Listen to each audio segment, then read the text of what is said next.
All right, it's media day. We're talking to Coach Michael Lindsay from Lamar, and you know what, Coach? A little birdie told me, and that little birdie is wide framed by the name of Matt Stepp. He told me that you're looking forward to playing well into December this year. He says you like your squad. So I want to know what you like about this year's team because man, you go over the last 20, 30 years, there's a lot to like about every Lamar team, but maybe this one specifically. Yeah, I think we have just really had a deeper and deeper roster every year the last 4 or 5 years since COVID.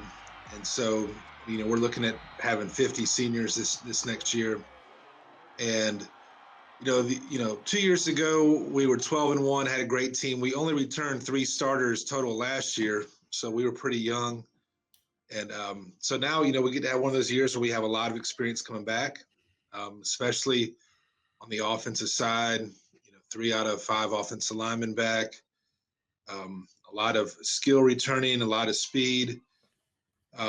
Defensively, we return a lot as well. So I think that, just having a good senior class is exciting, and having a lot of speed on the team is really good. Well, you look at your squad, and the first thing that I noticed is that, and he seems like he's been there forever, is Enrico Moore Espinoza. Uh, and I maybe because we didn't get to see much of him last year, we couldn't due to injuries, but him and your other guys, it seems like your skill position receivers are so athletic. And I'm not saying anything new to you. You're used to this every year, but they seem so athletic, so fast. And to have him back, talk about how those guys might perform as a unit. Yeah, it's just a really good group of guys too. I mean, they lead the way in the weight room. I mean, you look at the wide receiver rack in the weight room, and those guys lift with intensity. They push each other. Coming back at the other slot is Cruz Herrera, who had a great season, and he got a lot more snaps when Enrico went down week 4. Jules Wilson comes back on the outside, and he's a burner and just kind of really coming into his own.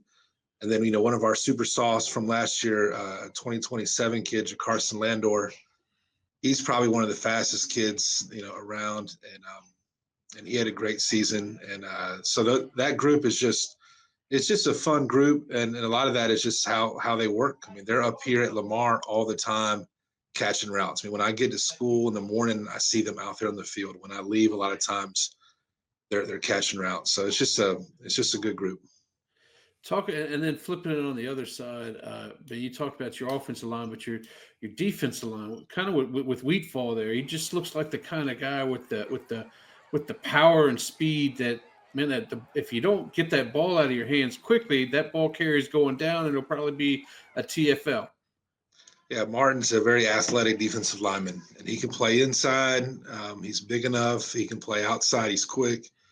He's just another one of these top tier D linemen that we've had, and it's just he makes it hard for offenses to run any kind of run schemes off tackle his way, and he puts pressure on the quarterback, and we've always had a good defensive front, and he's kind of going to be our leader this year. Maybe talk about some other guys that may that's people are going to have to get to know because they're certainly going to get to know the opponents. We have 2 inside linebackers that are uniquely very fast, and one is a kid who will be a senior who didn't get a lot of playing time last year, but Jaden Johnson is running right at 4.6, high 4.5, 4.59 as an inside linebacker, which is just blazing fast. And then we have a 2027 very highly recruitable athlete, Jackson Richmond, who's probably a little bit bigger. Jackson's about 6 feet, 215. But Jackson can really run. And so those 2 guys playing inside and the speed they have from sideline to sideline, both being right around a 4.6 is pretty fun to have on defense. Oh, no doubt. And then obviously you guys never shy away from your non-district schedule. And man, when you start off with the Tascasita and Summer Creek and Clear Springs, you know what you're getting yourself into right off the bat, but it shows you something because maybe you won't get that kind of competition during district play, but you will in the playoffs. So talk about those first couple games and how you like to challenge yourself right off the bat there.